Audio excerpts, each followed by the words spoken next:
네, 반갑습니다. 저 두 번째 발표를 맡은 김도균입니다. 이렇게 토요일 날 아침부터 학회에 참여해 주셔서 감사드리고요. 제가 발표할 주제는 가계부채의 증가에 대한 내용입니다. 그리고 주로 이제 복지국가 내 복지자본주의 변화라는 맥락에서 가계부채를 어떻게 가계부채 증가를 어떻게 설명할 수 있을까에 대한 고민을 시작하게 되고요. 그래서 우선 이 그래프를 보면 이건 이제 우리나라의 가계 저축률과 가계 부채 비중의 변화입니다. 90년대 이후의 변화인 거고, 그래서 보시면 아시겠지만 90년대 중반까지 우리나라는 되게 세계에서 가장 높은 가계 저축률을 보유하는 그런 국가였었고요. 하지만 외환위기 이후에 급격히 하락을 하게 됩니다. 반면에 가계 부채는 이제 90년대부터 쭉 성장, 증가를 하지만 외환위기 이후에 급격하게 증가하는 모습을 보이고 있고요. 과연 이러한 전환이라고 하는 걸 어떻게 설명할 수 있을까? 가계의 하락, 그다음에 가계 부채 급격한 증가라고 하는 이 현상을 어떻게 설명할 수 있을까라는 고민에서부터 이제 이 연구가 시작이 됐습니다. 그리고 근데 두 번째 그래프를 보시면 이거는 OECD 국가의 가계부채를 비교를 한 것인데요. 그러니까 가계부채 증가라고 하는 게 단순히 우리나라만의 문제는 아니다. 그리고 뭐 사실 요즘 뭐 언론에서 항상 많이 나오는 얘기이기 때문에 좀 익숙한 주제일 수도 있지만 보시면 우리나라는 이제 이건 2012년도 기준으로 이제 8번 가계부채 규모를 보면 8번째, 지금은 한 7번째, 한 6번째 정도까지 계속 이제 좀 증가하고 있는 추세인데, 좀 흥미로운 거는 이 우리나라보다 가계부채가 좀 많은 나라들이 뭐 덴마크라든지 네덜란드라든지 이런 전통적인 유럽의 복지국가들에서 가계부채가 이제 상당히 높고 거의 300% 정도까지 하고. 그다음 뭐 뒤에 뭐 아일랜드, 스위스, 호주, 스웨덴 뭐 이런 국가들이 쭉 이제 보이는데, 그렇다면 이제 전 세계적인 맥락에서도 가계부채라고 하는 것의 증가를 어떻게 설명할 수 있을 것인가라는 좀 문제 제기를 해볼 수 있을 것 같습니다. 그래서 그러면 이제 가계부채 증가를 설명하는 최근에 나온 어떤 설명 방식을 좀 보면 우선 콜린 크라우치라고 하는 영국의 정치경제학자가 설명을 하는 게 이제 프라이빗타이즈 케인지아니즘이라고 해서 민간에 떠넘겨진 케인주의라는 식으로 이제 가계부채 증가를 설명을 하는데요.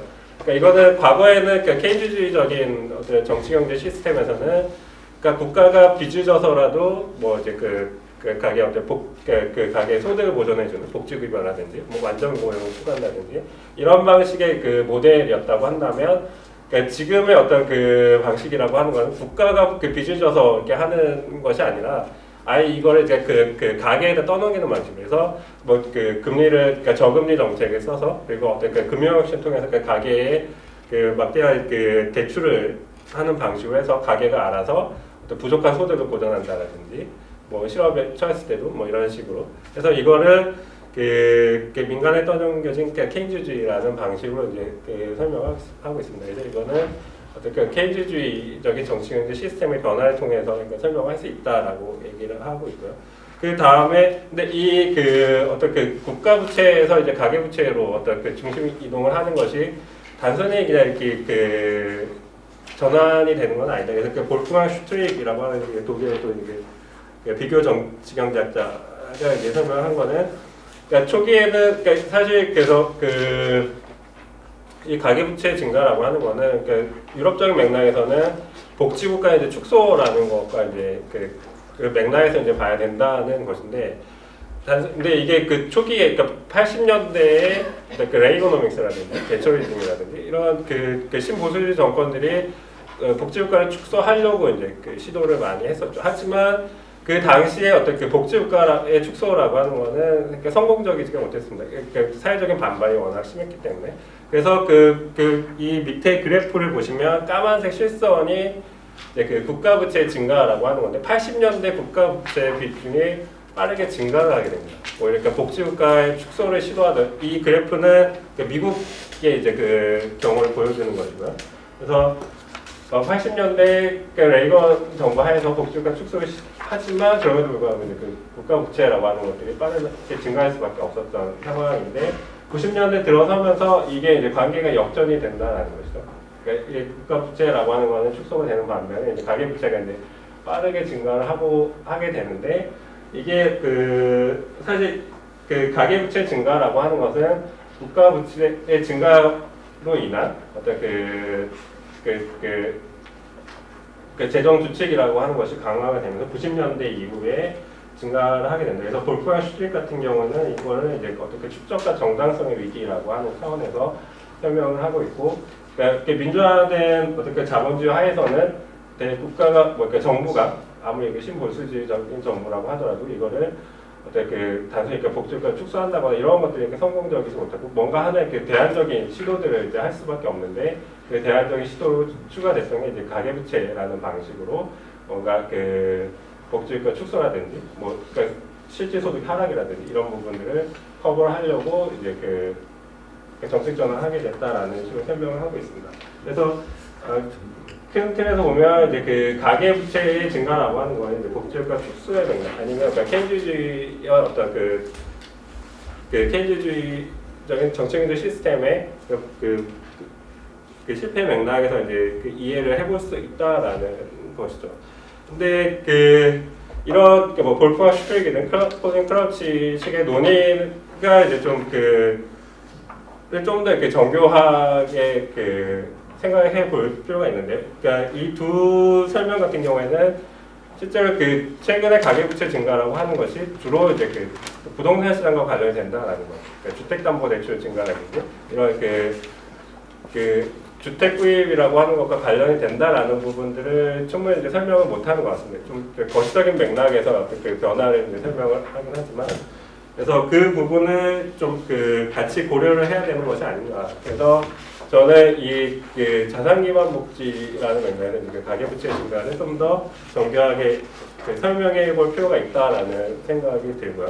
그래서 자산 기반 복지라고 하는 것은 뭔가 하면 간단하게 말씀을 드리면 어떤 가계가 보유한 주택 자산을 그러니까 여러 가지 형태로 이제 주택 연금이라든지 주택 매각이라든지 다운사이징이라든지 여러 가지 방식을 통해서 어떤 소득 보장 차원에서 활용하는 것을 의미를 하고요. 그래서 물론 이제 복지국가 연구에서는 되게 마이너한 어떤 연구 흐름이긴 하지만 최근에 이제 인구 고령화 세계화로 인해서 어떤 복지국가 축소의 압력이 증가를 하면서 이런 복지국가 공백을 메울 수 있는 대안적인 수단으로 이제 좀 주목을 받고 있다라는 것이고요. 그러니까 우리나라 같은 경우도 2차, 3차 저출산 고령사 기본 계획을 통해서 그래서 이런 부분들이 얘기가 되고 있는 상황입니다. 근데 이런 앞에서 말씀드렸던 덴마크라든지 네덜란드 같은 경우에는 이런 자산 기반 복지 차원에서 실제로 중요한 어떤 주택 정책에서 변화가 발생을 하고 있는데 그거는 공공임대 정책에서 자가소유 촉진 정책으로 이제 전환을 하고 있습니다. 그 이유는 그러니까 복지국가라고 그러니까 어떤 기존의 어떤 공적 복지를 통해서 그걸 계속 유지하기가 힘든 상황에서 가계의 어떤 주택 소유를 촉진을 해서 그걸 나중에 이제 소득 보장 수단으로 이제 활용하게끔 하는 그런 이제 정책 패러다임이라고 할 수가 있고요.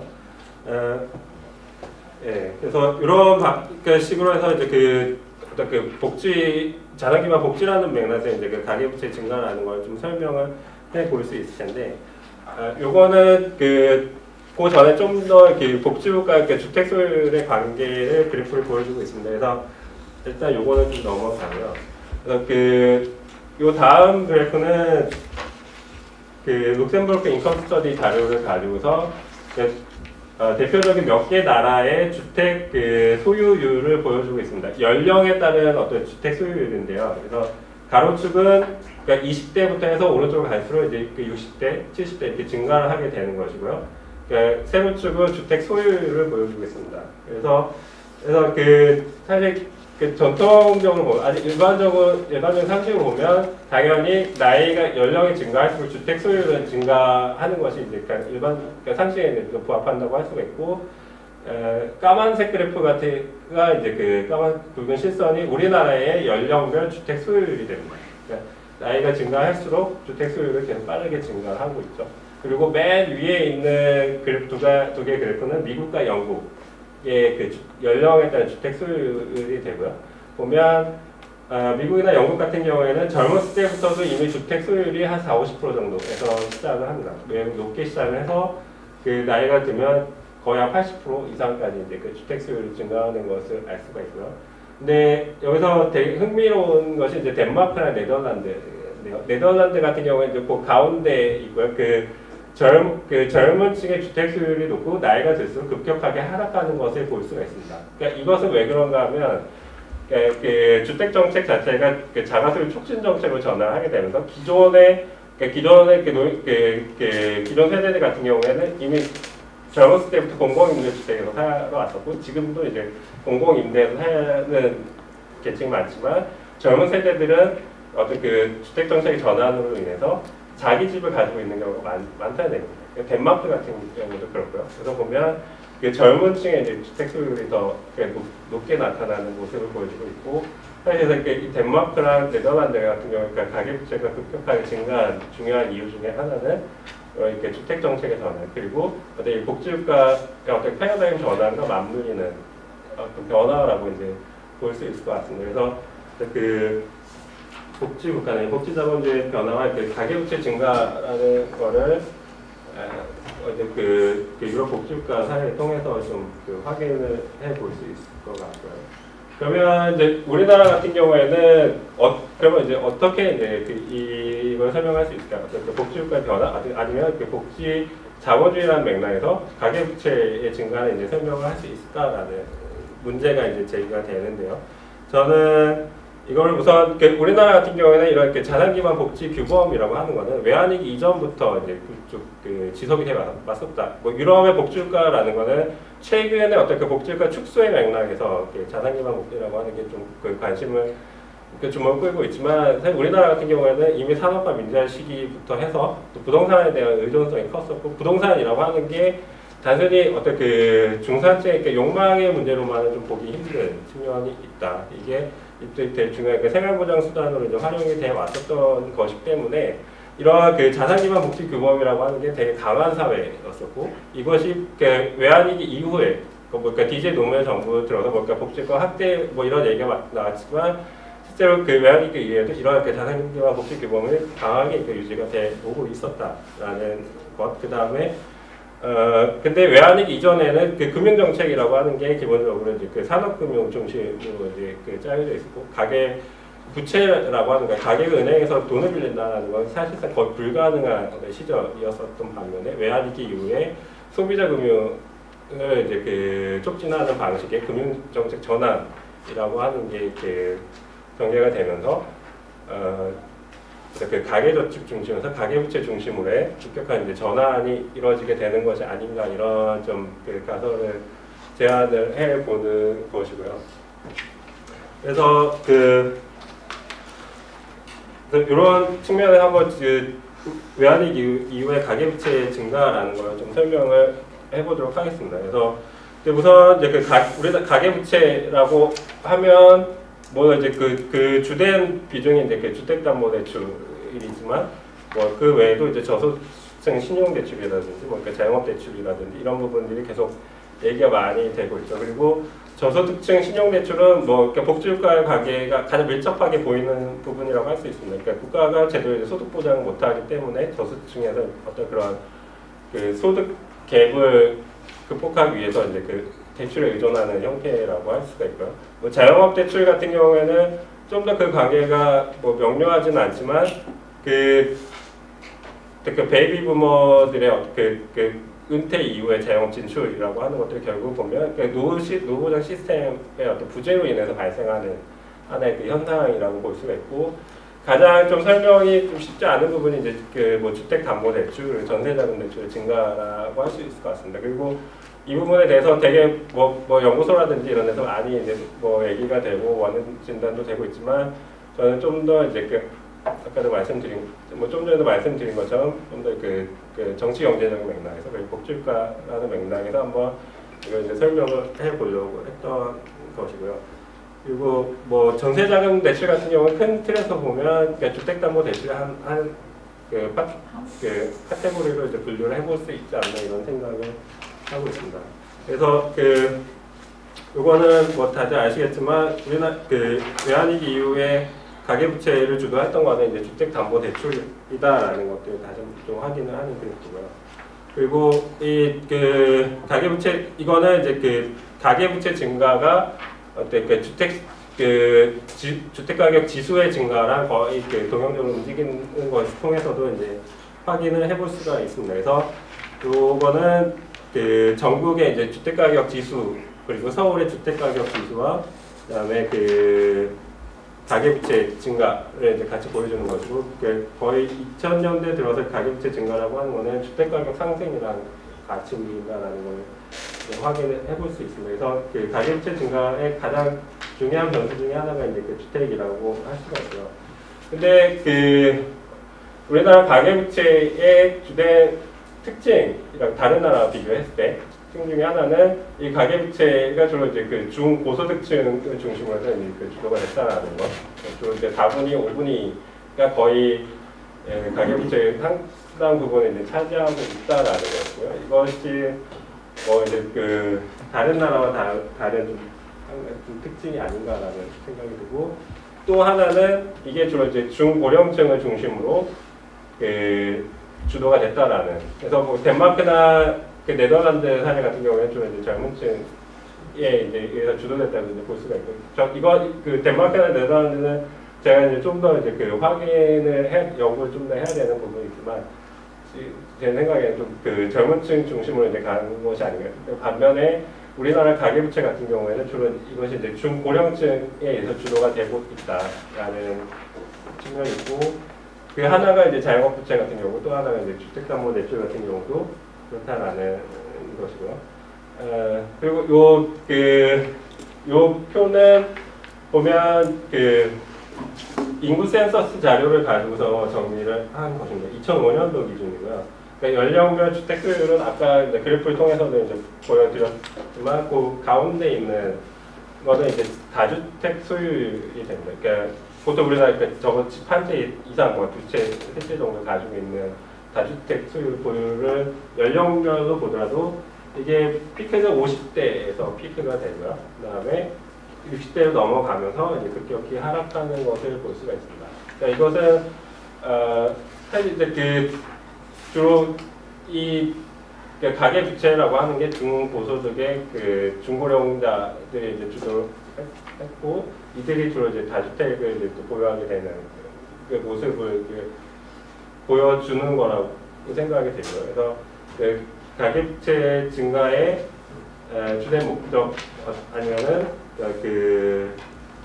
큰 비중 중에 하나가 이 중고령자들의 주택 구입, 매입, 뭐 이런 것들, 그리고 이것들이 주로 이제 60대 이후에 이제 하락하는 모습을 보면 이게 50대 중요한 어떤 여러 가지 생활상의 이유도 뭐 자녀 결혼이라든지 뭐 노후 대비라든지 여러 가지 이유에 의해서 뭐 활용이 되는 것이 아닌가 이런 좀 생각. 이거는 이제 좀 더 정치화는 이제 분석이 필요한 부분인데 우선은 이 정도로 이렇게 설명해 드리겠습니다. 그리고 그래서 그러면은 이제 이 두 번째로 이제 외환위기의 금융정책 변화라고 하는 것들을 설명을 드리면 뭐 외환위기 이전에는 주로 이제 우리나라 금융정책이라고 하는 거는 산업금융이 중심이었죠. 그래서 가계 저축을 이제 장려를 하고 모인 저축 민간 자금을 계속 산업 부분으로 환류를 시키는 것이 되게 중요한 산업금융정책이었다고 할 수 있지만, 외환위기로 인해서 이런 정책들이 이제 사실 이제 불가능해지는 것이죠. 외환위기의 중요한 IMF 구조조정 프로그램의 핵심이 이제 기업이랑 금융 부분에서 구조조정이었는데, 뭐 이제 금융 부분에서 자기자본 비율이라고 하는 것과 기업 부분에서의 부채 비율이라고 하는 것. 그래서 부채 의존적인 경제라고 하는 것들이 더 이상 불가능해진 것이고, 그렇기 때문에 금융 부분에서는 이전에는 그냥 기업에 대출을 하면은 이제 되는 문제였었는데, 이걸 대출할 때가 이제 없어지는 문제가 발생하게 되는 것이고요. 그래서 그거를 이제 제안으로 찾았던 게 뭐 하나는 이제 중소기업 부분이 될 텐데 중소기업 대출 같은 경우는 사실 이제 그 은행, 그러니까 금융의 입장에서는 별로 매력적이지 않은 대안이 되는 거고, 반면에 이제 소비자 금융이라고 하는 것, 주로 그리고 이제 주택담보대출이라고 하는 것이 상당히 이제 그 전망이 좋은 것이었기 때문에 주로 이 소비자 금융 중심으로 금융 정책이 이제 전환을 하게 된다. 그래서 이 어떤 금융 정책 변화라고 하는 것으로 인해서 그 처음에 보여드렸던 그런 그 저축률은 급격히 하락하고 그 가계부채는 급격히 증가하게 되는 그런 어떤 그 전환이 발생을 하게 되는 것이 아닌가라는 생각을 합니다.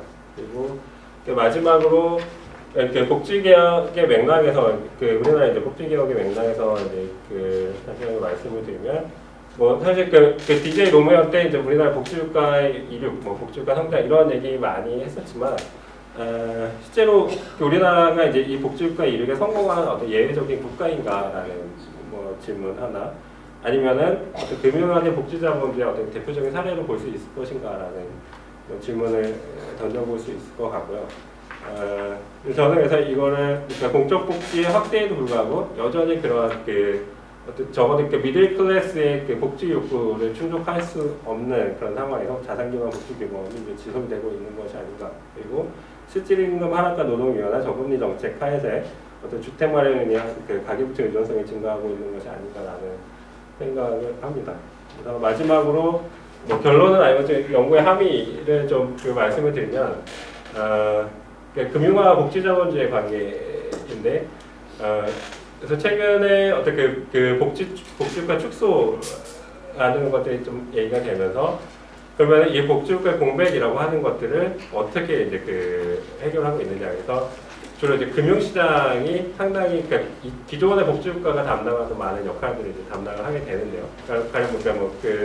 연금시장의 팽창이라고 하는 것이 대표적인 예라고 할 수 있습니다. 그래서 미국의 이제 개인연금 시장의 확장이라고 하는 것은 기존의 전통 복지국가가 이제 담당하던 역할을 이제 금융시장이 담당을 하게 되는 그 모습을 보여주고 있고, 이게 현재 어떤 금융화의 중요한 어떤 특징이 아닌가. 어떤 기존의 복지국가의 영역을 금융시장이 이제 대체에 들어가는 그런 변화는 어떻게 좀 중요한 현상이 아닌가라는 거고, 그다음에 우리나라 같은 경우는 사실 이런 사적연금 시장이라고 하는 것들이 별로 성공적이지 않고, 퇴직연금이나 개인연금이나 규모가 작기 때문에 사실 이런 데서도 이제 금융화 복지자본주의라는 맥락에서도 좀 비껴나 있는 것으로 이제 좀 보이지만, 사실 이런 주택이라든지 부동산이라는 측면에서 보게 되면 되게 중요한 어떤 금융화된 복지자본주의 대표적인 사례로 우리나라 케이스를 좀 다뤄볼 수 있는 것이 아닌가라는